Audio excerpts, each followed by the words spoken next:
No mundo, é cada vez mais comum a utilização de aplicativos de celular para a compra.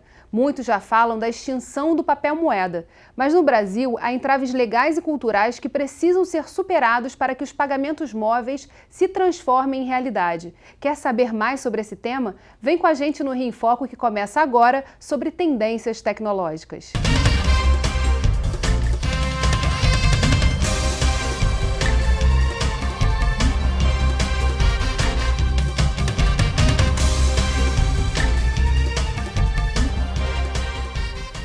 O Rio em Foco recebe o vice-presidente de Desenvolvimento de Aceitação e Negócios, Mastercard Brasil, Alexandre Brito, e o diretor da TIM Brasil, Flávio Lang.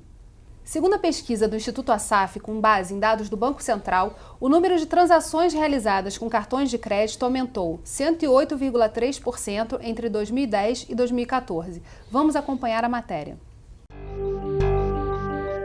Você conhece alguém que não tenha cartão de crédito ou débito? Pode até existir, mas é difícil, né? Hoje em dia, a maioria das pessoas prefere pagar suas compras com essa ferramenta. Isso facilita não só o cliente, mas os estabelecimentos. As nossas vendas, elas giram entre 86% e 87% de todo o nosso volume de vendas são nos cartões. O dinheiro fica entre 13% e 14%. Esse tipo de comportamento se deve a alguns fatores. Um deles é a segurança. As pessoas não querem mais andar com dinheiro no bolso. Outro é a tecnologia. As pessoas têm outras opções para não precisar andar com dinheiro. A questão da comodidade. É cômodo, as pessoas têm. A tecnologia está aí para isso. Um estudo realizado pelo Instituto de Engenheiros Eletricistas Eletrônicos revelou que o dinheiro deve ser substituído pelos pagamentos móveis até 2030. Em contrapartida, as pessoas que acreditam que o papel moeda será extinto ainda não se sentem seguras com o mundo digital.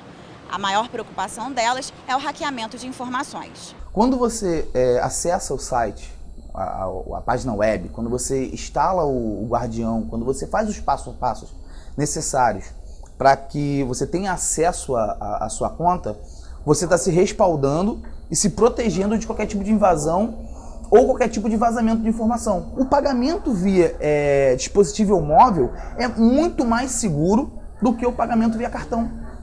Hoje em dia você ainda ouve falar muito sobre a clonagem de cartão, mas é raro você descobrir uma pessoa que foi hackeada e sua conta bancária foi roubada. Então, esse medo que as pessoas têm hoje em dia de efetuar transações bancárias e pagamentos via dispositivo móvel e internet bankline é infundável. E no caminho da modernização, a tendência é que essas transações sejam realizadas pelos pagamentos móveis.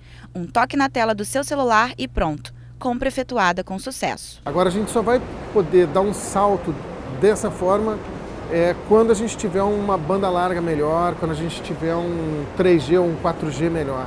Hoje ainda é muito limitado esse tipo de serviço aqui no Brasil. Essa questão da segurança ainda é um assunto sério, né? Quando se fala da expansão dos pagamentos móveis. Sim, a segurança realmente, quando a gente vê, ela é o primeiro fator primordial para você ter a adoção.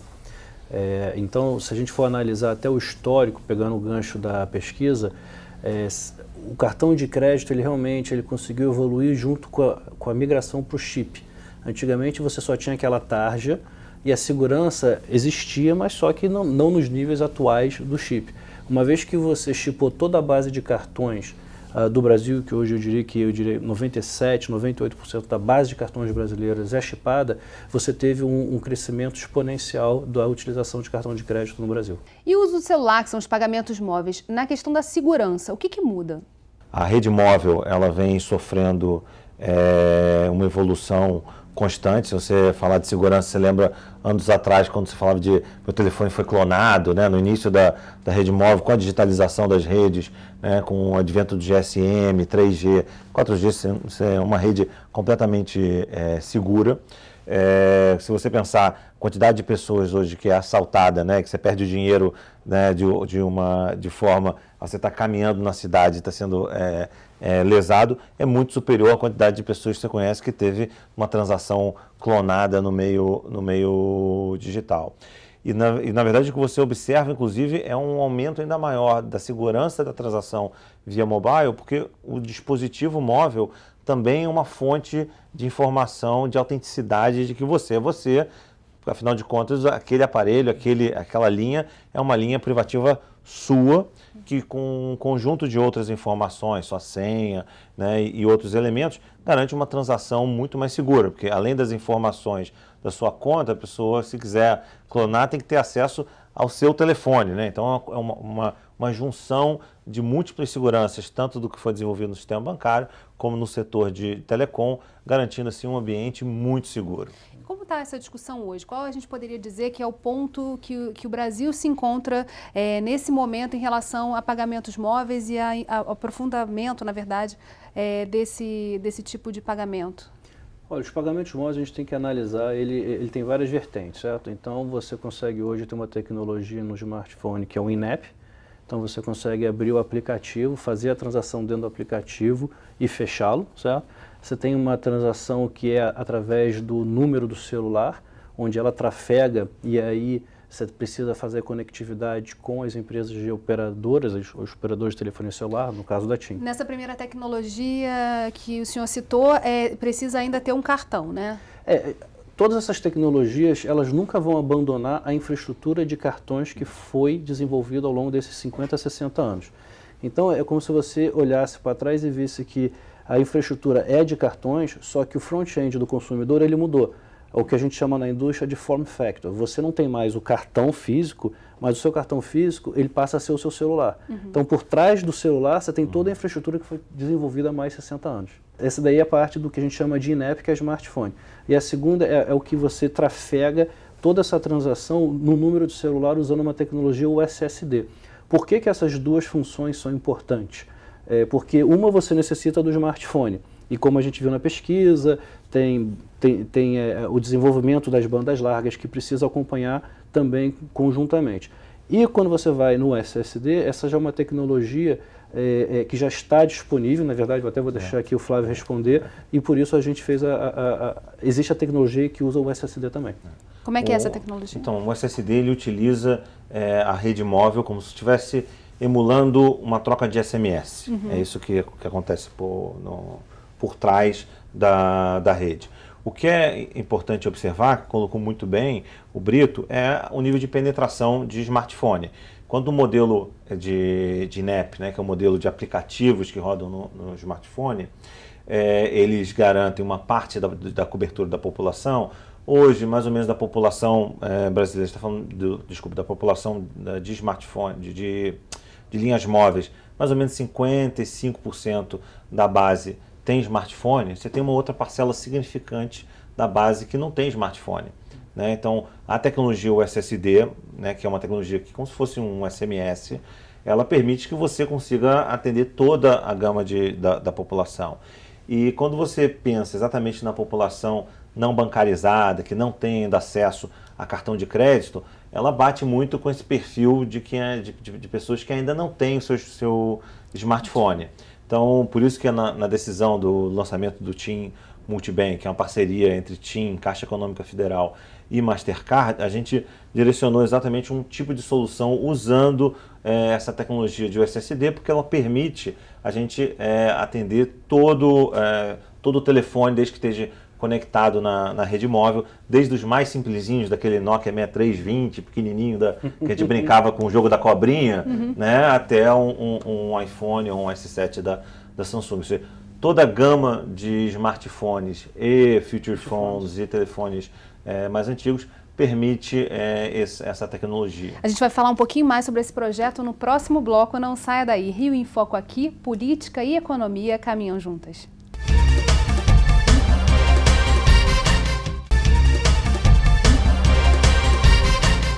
O Rio em Foco recebe Alexandre Brito e Flávio Lang.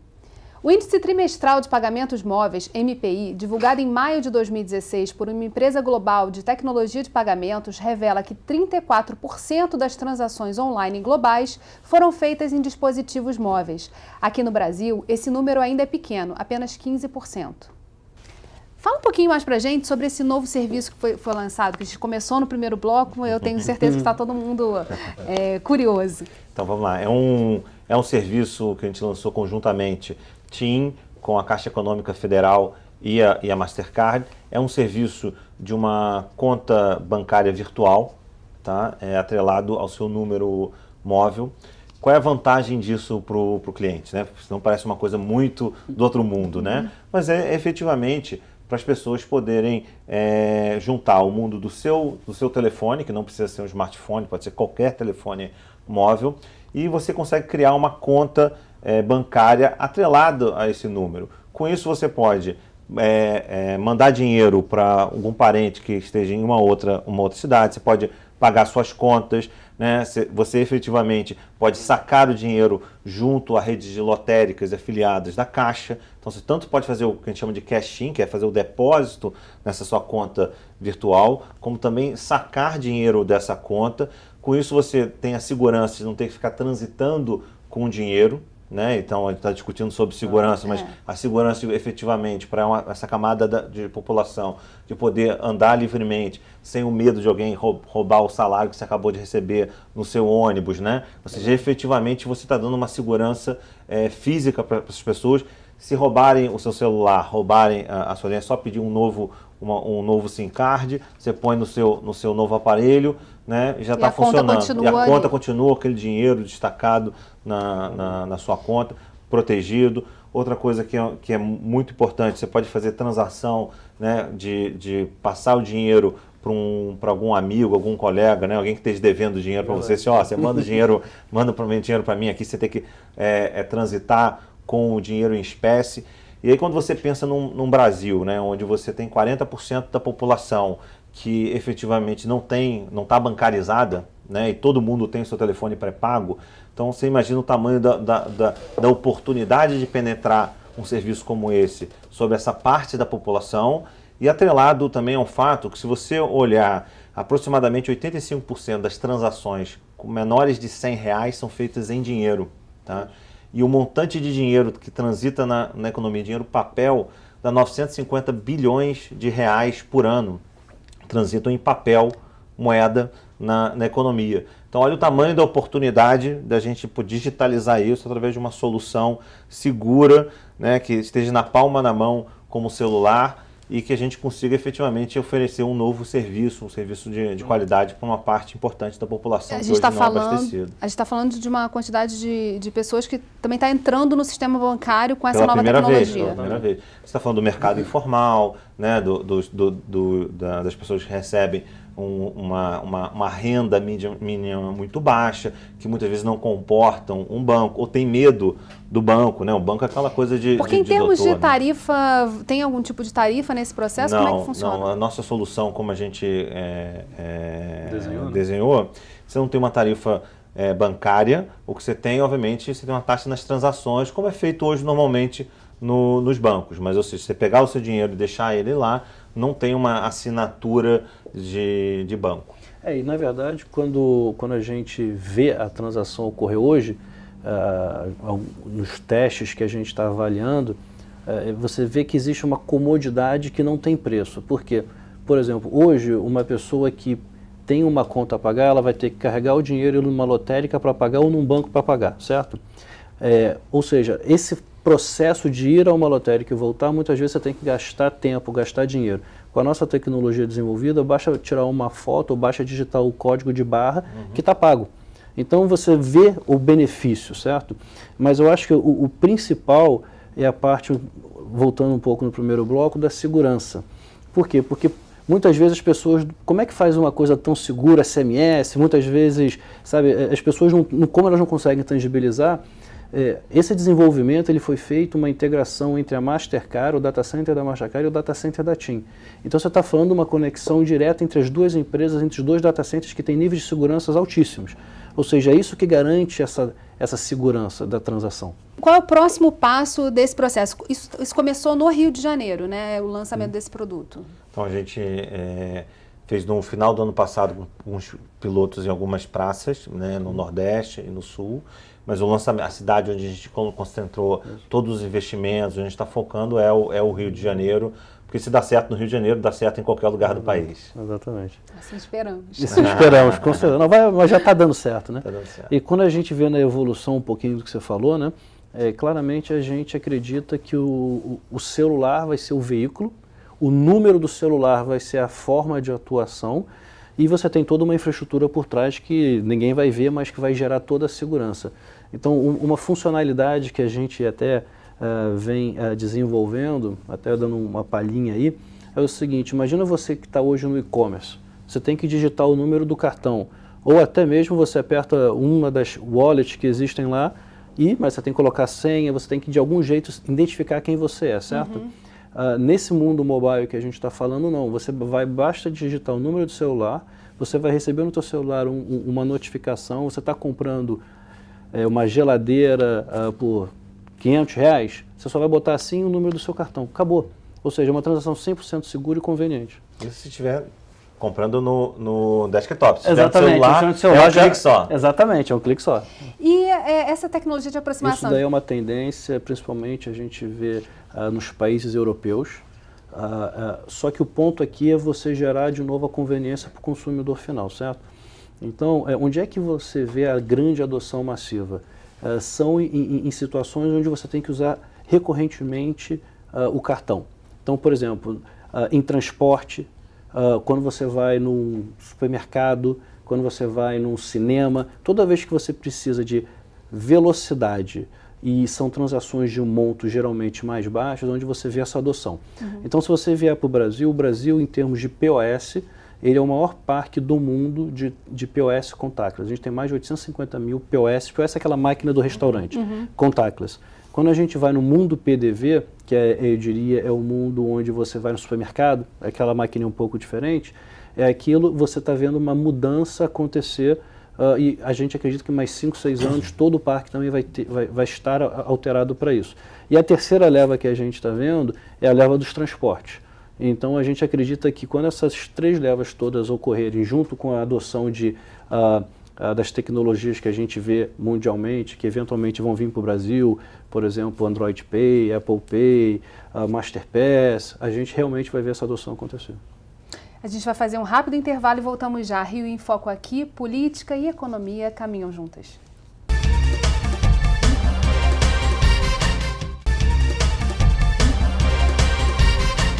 No bloco anterior, nós falávamos sobre o novo serviço que está permitindo o ingresso de muitas pessoas no sistema bancário a partir do pagamento pelo celular. Sobre a regulamentação desse processo, né, e desse serviço, como ela está ocorrendo no país? Tem alguma dificuldade, algum entrave? Em termos de regulamentação, é uma boa pergunta, porque, sim, existiu um questionamento, é uma questão de 2, 3 anos atrás, mas o Banco Central regulamentou. Então foi emitida uma regulamentação onde o Banco Central ele coordena qualquer tipo de meios de pagamento que ocorram no Brasil.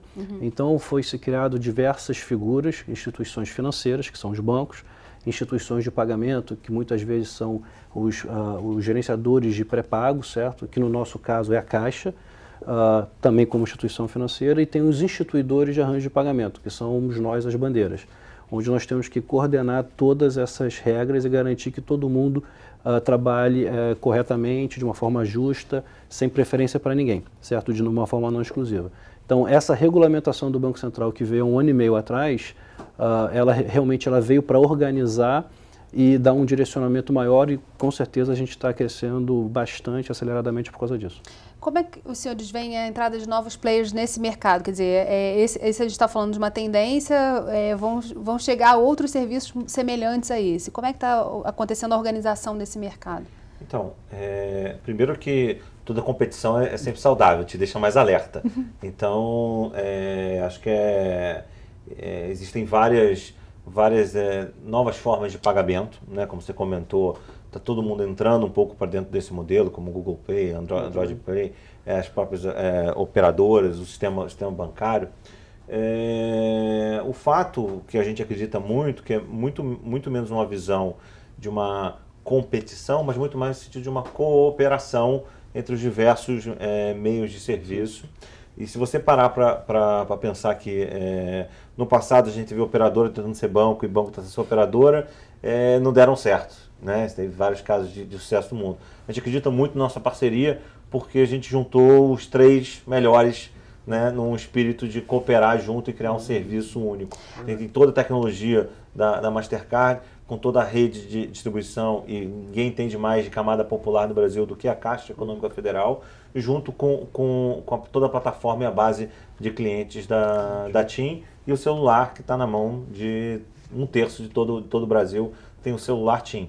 Então, é esse conjunto de cada um entendendo o seu papel, a gente acredita que vai evoluir muito. E a gente está falando, na verdade, do ingresso de pessoas num sistema... É um mercado fresh, é um mercado que exatamente. hoje não... Pensa, 40% mesmo os modelos como Google Play, né, e o Android, todos os modelos se baseiam muito em cima da base de cartão de crédito, né, que é uma base que, de certa forma, é limitada. Então, o poder que uma operadora tem de carry billing, de poder carregar para dentro da conta dela, seja do pré-pago ou do pós-pago, toda a parte, o mundo financeiro, é uma oportunidade muito grande para as operadoras agregarem mais serviços para os seus clientes, fidelizarem mais a sua base, e efetivamente uma oportunidade muito grande também de dar um novo serviço de bancarização para uma parte da população que hoje não tem acesso a esse tipo de serviço. Essa competição dos novos meios de pagamento está acontecendo muito, mas no topo da pirâmide, mas para a base da população que não tem acesso ao banco, hoje ele está desprovido de uma solução de bancarização. Agora, em termos de educação financeira, né? Quer dizer, a gente tem o retrato da nossa população é o retrato de famílias endividadas, de pessoas que não sabem usar muito essa questão dos recursos, e elas ficam muito dependentes de banco e de cartões de crédito, etc. Como é que está se pensando nesse processo de ingresso e de contato com essa população? A parte da educação financeira até é interessante a pergunta, porque a gente tem visto, nesse momento que o Brasil vive, uma alteração do comportamento do consumidor. Então a gente tem visto que cada vez mais as transações de débito têm crescido bastante. O que isso indica para a gente? Que as pessoas têm entendido que elas têm que usar com parcimônia. O crédito ele vem para te ajudar se você souber que existe um orçamento. Se você usar para comprar sem saber que tem um orçamento para pagar todo mês, essa é a pessoa que vai se enrolar, certo? E quando você usa bastante a conta de débito, a conta pré-paga, você começa a perceber que as pessoas estão começando a ter essa educação de só usar o que tem, certo? Mas independente disso, junto com o nosso programa, a gente sim tem um trabalho de educá-los, de como eles devem primeiro usar o serviço, de como eles onde eles podem usar, de que forma eles podem usar, mas sempre tendo como meta nunca passar o seu próprio orçamento familiar. Funciona para a pessoa, funciona para o governo e para a empresa. Não pode gastar mais do que você tem. Exatamente. E só destacar uma ação que a gente fez em conjunto. Uns 10 dias atrás a gente fez uma ação na Rocinha, e uma das coisas que a gente fez foi exatamente dar uma aula de educação financeira também para a população. Não era só entregar o serviço, mas efetivamente tem lá um professor ajudando, né, a conscientizar um pouco melhor sobre o uso de crédito. No caso do nosso serviço específico, ele não é um serviço de crédito, ele é um serviço pré-pago, ou seja, o cliente deposita o dinheiro dele nessa conta e aí sim ele pode transferir, pagar a conta, mas efetivamente é um sistema de banco, de colocar o dinheiro na sua conta corrente virtual e dali você utilizar. Ele não você não está dando crédito. Em relação ao fim do papel moeda, a gente falou aqui da tendência de pessoas já falarem que em 2030 acabaria o papel moeda. Isso é fato? Quer dizer, é algo que esse tipo de ação constrói ao longo do tempo? Sim, essa é uma ação em conjunto com tudo que a gente já falou aqui que constrói. Existem alguns países que eu diria que praticamente acabaram com o papel moeda. Se você for para determinados países nórdicos, exemplo Dinamarca, Noruega, você vai ver bancos que até no troco não vão te dar em moeda, eles vão te dar em crédito. Então isso sim já está acabando em determinados países nórdicos na Europa. No Brasil 2030, eu acredito que se tudo isso que a gente está falando acontecer, eu realmente acredito que é uma bela projeção que talvez seja viável, sim. A tendência que você vê realmente acontecendo em países muito desenvolvidos. Eu particularmente, eu não sei se no Brasil, em 15 anos, a gente conseguiu fazer a virada tão grande. Então, acredito que, com certeza, o espaço para penetração, para o crescimento de mobile payment, né, de modelos eletrônicos de pagamento, vai crescer exponencialmente e eu tenho certeza que vai ser muito maior do que ela é hoje. E o Brasil é um dos países com maior tecnologia bancária do mundo, mesmo assim a gente não acabou com as transações em papel. Então acho que tem uma barreira um pouco cultural passa também por uma parte da questão do mercado informal, né, até você formalizar o mercado de trabalho. Então tem uma etapa que eu acho que vai vencer antes de chegar aos níveis dos escandinavos. Agora, em termos de uso de telefone celular, quer dizer, a telefonia móvel também expandiu muito, né, e muito rápido no país, por conta de uma demanda reprimida. Então, é interessante você ver a junção do celular com o cartão e com o banco, para você pensar numa integração e na chegada a uma parcela da população que até então estava desbancarizada. Exatamente. Você pensa que, segundo o último IBGE, o Brasil, das 200 milhões de pessoas, você tem 160 milhões de usuários de telefone, né? E mais de 60% o acesso à internet, por exemplo, se dá através do telefone. Então, o nível de penetração que você já tem de celulares, né? O nível de crescimento do mercado móvel nos últimos anos. Esse último ano desacelerou um pouquinho, até um pouco. Porque a economia desacelerou, né? A economia desacelerou de uma forma geral. Mas se efetivamente você tem um dos maiores níveis de penetração do mundo e dos maiores mercados de telefonia do mundo é o Brasil. Então é um mercado pujante, um mercado que tem tudo para crescer, e o desafio das operadoras exatamente é conseguirem crescer também em outros negócios laterais, né, que a gente chama, que não é só efetivamente o bolso de telecom, mas é conseguir integrar o ecossistema dos serviços móveis com serviços de pagamento financeiro, serviços de música, serviços de entretenimento, ou seja, todo o ecossistema envolvendo o mundo do celular é onde as operadoras têm crescido e se desenvolvido. E tem uma coisa importante que é o seguinte, quanto mais você eletronifica um país, você aumenta o potencial de crescimento do PIB. Então, existem alguns estudos que nós fizemos na Mastercard que para cada 10 pontos percentuais de eletronificação do país, você tem o potencial de crescer até 1% do PIB. Ou seja, até um fator gerador de crescimento do país. Bem, a gente está falando de um mundo de possibilidades, mas infelizmente... E tudo na palma da mão. Exatamente. Mas infelizmente nosso programa chegou ao fim. Obrigada, Alexandre. Obrigada, Flávio. Obrigada a você que ficou com a gente até agora. O Rio em Foco quer saber a sua opinião. Escreve pra gente. Tem algum assunto que você queira ver discutido aqui? Envie sua sugestão para rioinfoco@lerj.rj.gov.br ou para o nosso WhatsApp 989904709. E se você gostou desse programa, pode assisti-lo novamente no site www.querodiscutiromeuestado.rj.gov.br ou pelo www.youtube.com/alerjtv. TV Alerj, o canal do povo fluminense. Até a próxima.